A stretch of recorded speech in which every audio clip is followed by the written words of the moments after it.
출생대응수석 유혜미입니다. 오늘 브리핑에서는 오늘 오전 대통령님의 서울 성모병원 방문 결과와 다섯 쌍둥이 탄생을 계기로 정부가 마련한 이른둥이 맞춤형 대책의 핵심 과제에 대해 말씀드리겠습니다. 먼저 오늘 오전 대통령님께서 다섯 쌍둥이가 입원해 있는 서울 성모병원을 방문하셨습니다.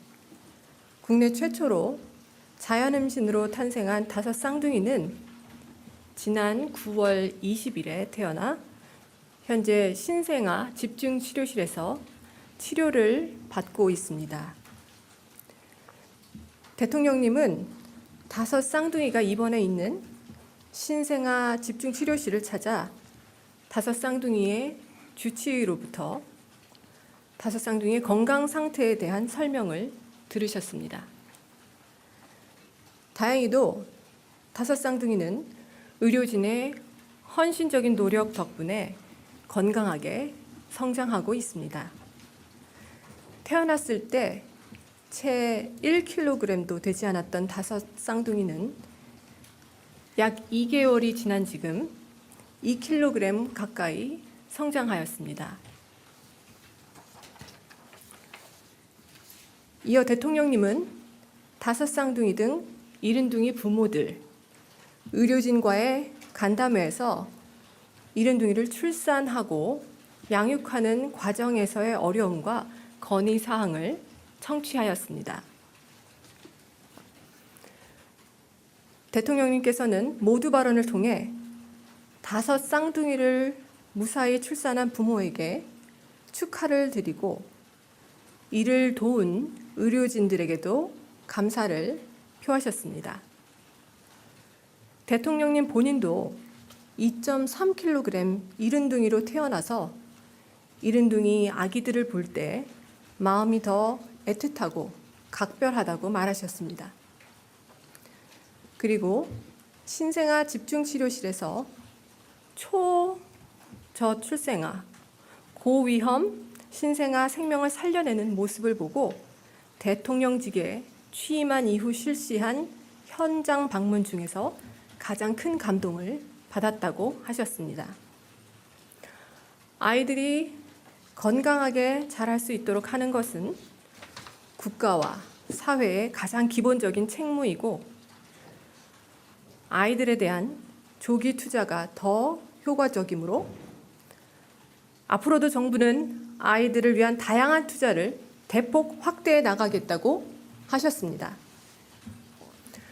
간담회에서 나온 이른둥이 부모들과 의료진의 주된 건의사항을 소개하면 다음과 같습니다. 첫째, 고위험 산모의 응급분만이나 고위험 신생아의 치료를 위해서는 의료기관 간의 협력과 연계가 필요하다는 의견입니다. 한 의료기관에서 대응하기 어려운 상황이 발생할 수 있으므로 평상시에 분만, 신생아 치료 의료기관 간의 병상, 의료진 등의 정보를 공유하고 역할 분담 체계를 갖추어 놓아 응급 상황 시에 신속하게 의료기관 간 전원이나 연계 협력을 할 수 있도록 하자는 것입니다.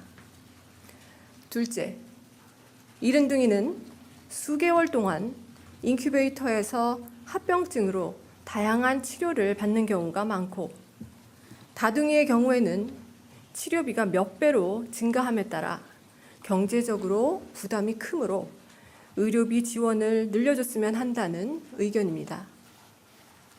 셋째, 이른둥이들은 병원에 입원해 있을 때는 의사, 간호사 등 전문가로부터 24시간 관리를 받을 수 있는데 퇴원한 이후에도 아이의 건강 상태나 발육 과정에 대해 전문가로부터 계속 관리를 받을 필요가 있다는 의견이 있었습니다.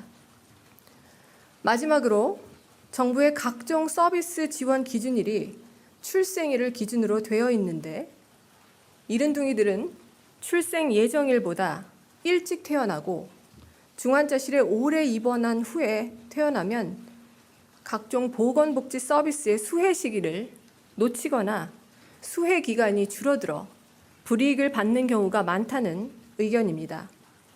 그래서 각종 서비스나 제도의 수혜 기간을 연장해달라는 건의가 있었습니다. 정부는 다섯 쌍둥이 탄생을 계기로 이른둥이의 안전한 분만과 치료, 발달, 양육 전 과정에 걸친 종합 대책을 마련하였습니다. 이른둥이에 특화된 저출생 대책으로는 역대 최초입니다. 법적으로 이른둥이는 37주 미만인 조산아로 출생하거나 출생 당시 체중이 2.5kg 미만인 저체중 출생아를 의미합니다. 2023년 전체 출생아의 약 12.2%인 2만 8천 명에 해당합니다.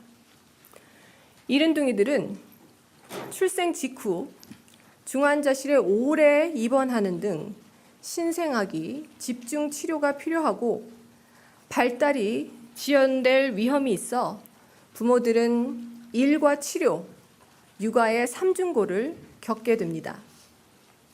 이에 정부는 보건복지부 등 관계부처가 함께 전문가 간담회 2차례, 부모 간담회 1차례, 현장 방문 1회 등의 과정을 거쳐 이른둥이의 분만, 치료, 발달, 양육의 어려움을 덜 수 있는 종합 대책을 마련하였습니다. 오늘은 이 중에서 핵심적인 6개 과제를 말씀드리겠습니다. 첫째, 고위험 산모와 신생아가 적절한 치료를 함께 받을 수 있는 통합 모자의료센터를 지역, 권역, 중앙별로 설치하여 통합치료 인프라를 강화하는 것입니다. 둘째, 권역별로 분만 의료기관 간의 네트워크를 구축하여 환자의 상태에 따라 의료기관 간의 신속한 전원과 이송이 가능하도록 하여 응급 분만과 고위험 신생아 치료에 24시간 대응하는 방안입니다. 셋째, 신생아와 고위험 산모 대상 의료 행위에 대한 보상을 강화하는 것입니다. 넷째, 이른둥이의 치료에 드는 의료비 지원 한도를 상향하는 것입니다. 다섯째, 이른둥이의 퇴원 후에도 전문 코디네이터가 3년간 추적 관찰하여 건강을 관리하는 사업을 전국으로 확대하는 것입니다. 마지막으로 이른둥이가 출산 예정일보다 일찍 태어나 중환자실에 입원해 있는 기간, 놓치게 되는 각종 서비스 수혜 기간을 연장하는 것입니다. 우선 첫 번째 과제에 대해 상세 설명을 드리겠습니다. 고위험 산모와 신생아가 함께 치료를 받을 수 있도록 모자의료 인프라를 강화하는 것입니다. 현재는 통합치료센터가 일부에 불과합니다.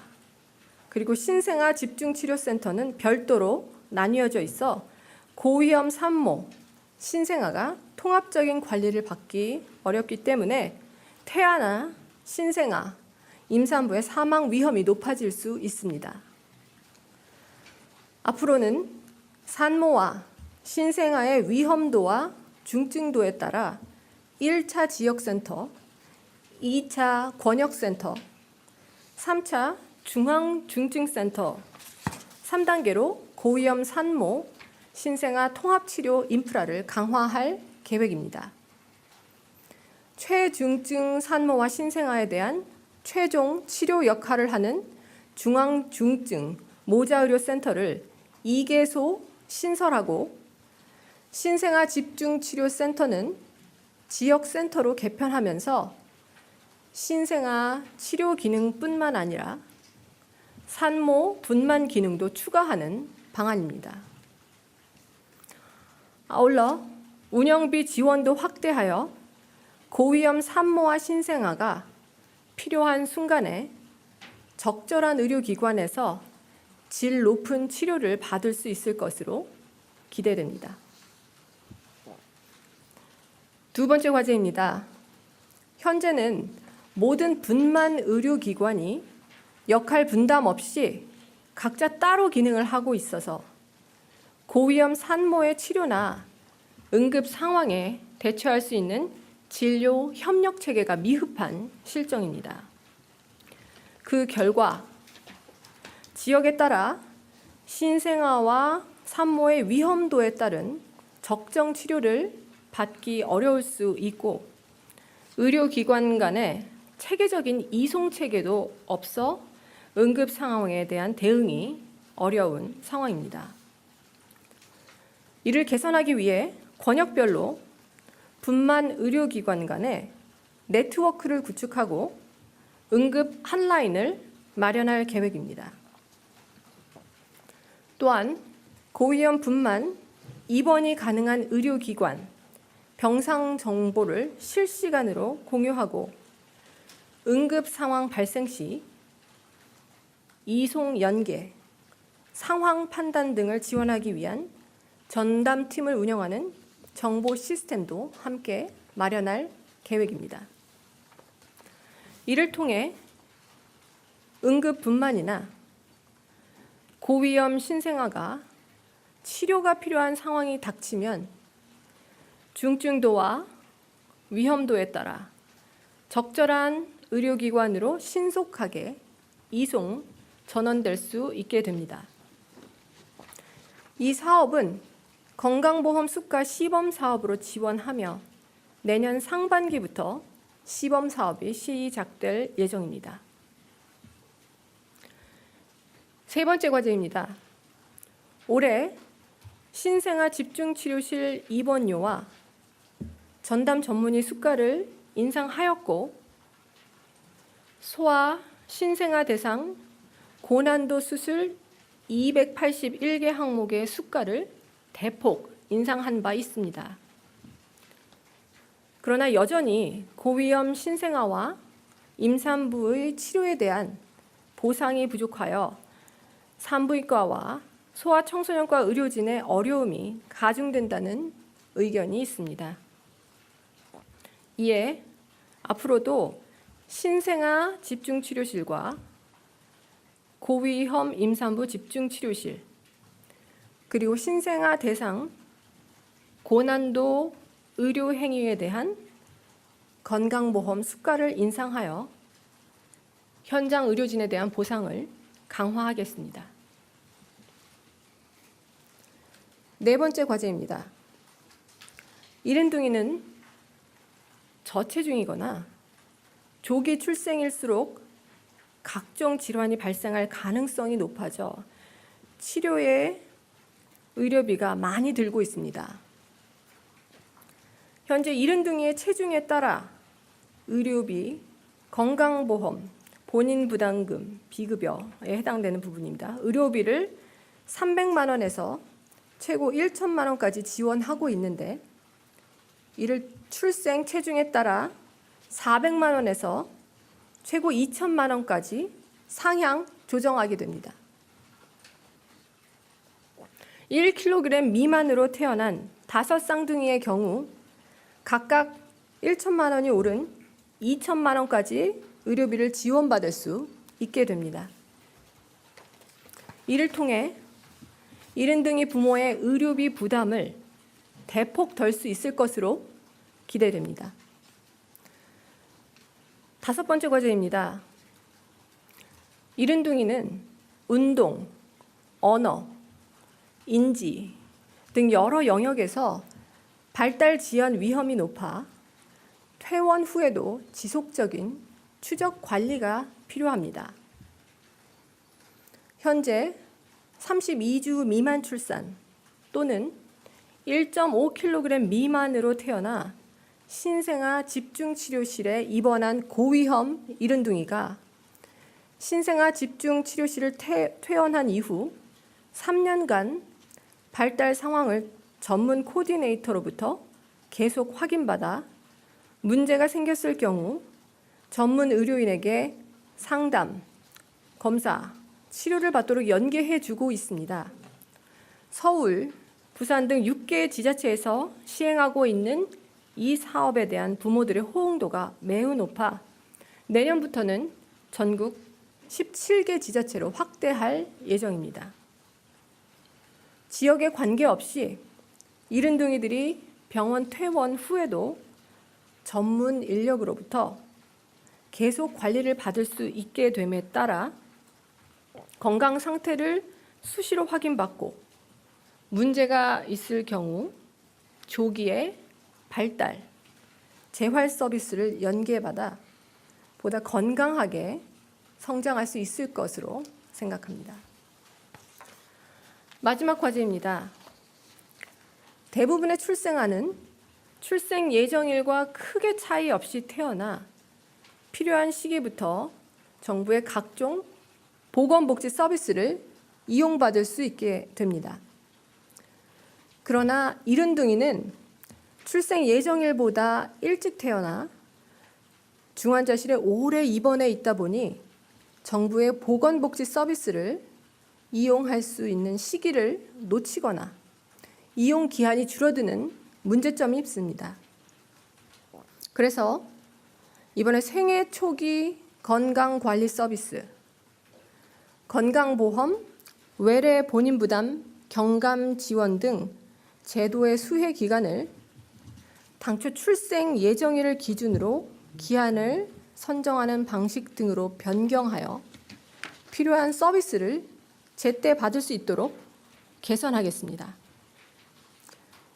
구체적으로 생후 2년간 간호사 등이 가정을 직접 방문하여 신생아 등의 건강을 관리해주는 생애 초기 건강관리 서비스와 생후 5년간 건강보험, 외래, 본인 부담을 5%로 경감해주는 제도의 이용 기한을 당초 출생 예정일보다 일찍 출생한 교정 기간만큼 연장해 주는 것입니다. 예를 들어 12월 20일이 출생 예정일인 이른둥이가 9월 20일에 태어났다면 출생 예정일과 실제 출생일의 차이인 90일만큼 각종 서비스 이용 기한을 연장해 주는 것입니다. 상세 대책은 다음 주에 개최될 인구비상 대책회의에서 보다 구체적으로 논의한 이후 관계 부처가 발표할 예정입니다.